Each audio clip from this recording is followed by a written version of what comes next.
Hi guys. Today I'm at what is this thing? The Kwame Nkrumah Memorial Museum. So I'm just going to take you guys along so you guys see what's happening. The sun is doing the things, guys. Ghana in the sun is not the one, but we shall push. So yeah, come along with me. By our former late President Jerry Rawlings to honor the life and the legacies of our first Prime Minister and President, Dr. Kwame Nkrumah. And he was born on the 21st of September 1909 in a village called Nkrumah in the western region of Ghana. Dr. Kwame Nkrumah was the only child of his parents. His father also died when he was young, so it was his mom who took care of him. His parents were Madam Elizabeth Nyaneba and Kobna Nkrumah. He completed his 4-year teacher training course at the Accra Teacher Training College from 1926 to 1930. Right after completing, he taught for 5 years across the Gold Coast for some time, before he received a scholarship to study at the Lincoln University, Pennsylvania in the US. Over there, he read Bachelor of Arts degree in Economics and Sociology. Fast forward in 1945, he moved to London. Moving to London, he enrolled in the London School of Economics for only 1 semester. From there, he became very active in Pan-African politics. And in 1947, he returned to Ghana, our own country.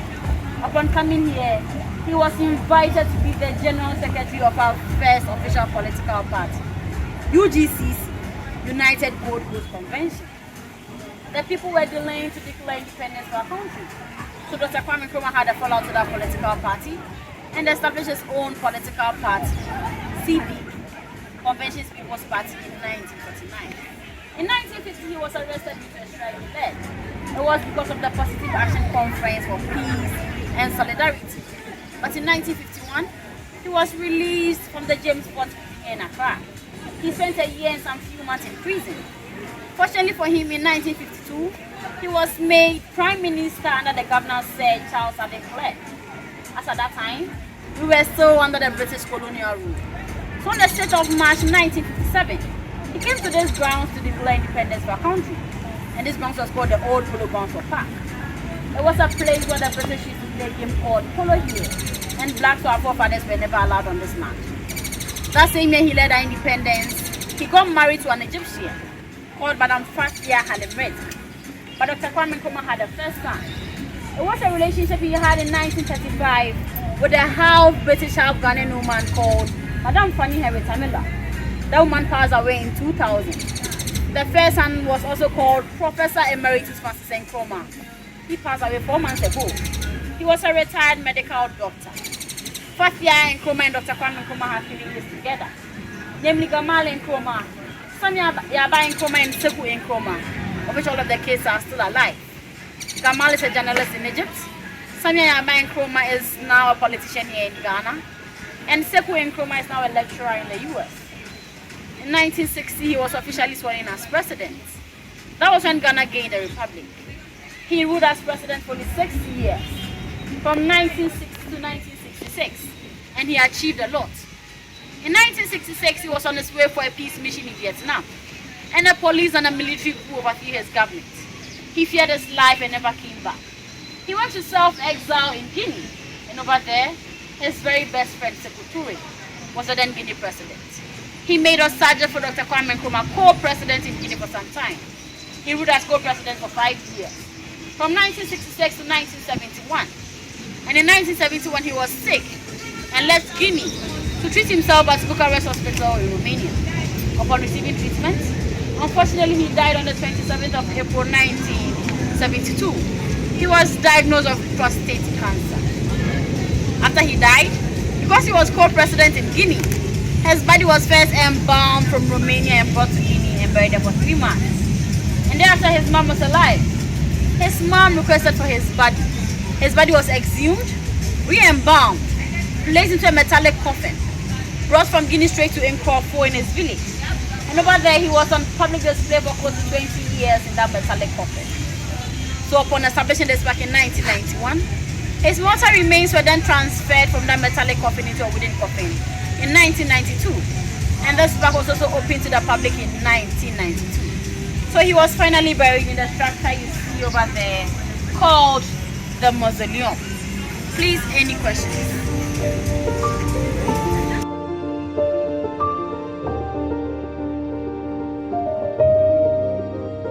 Amen.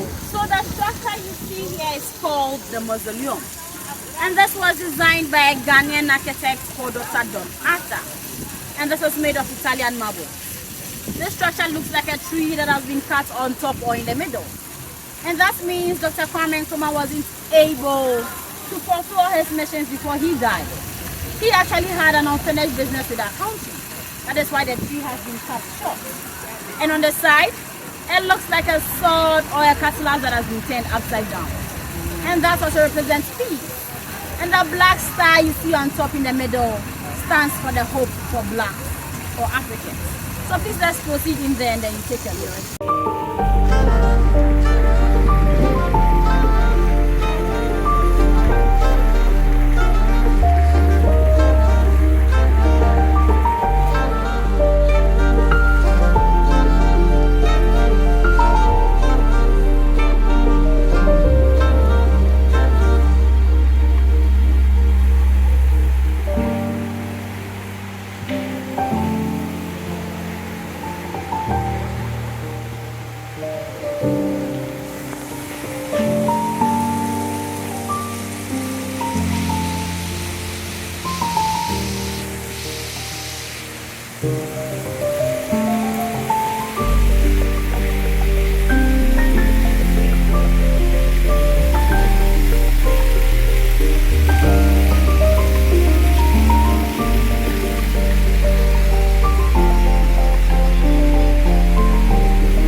Accra Mall. I came to buy a SIM card and buy some snacks because the food here, you know already the story my food.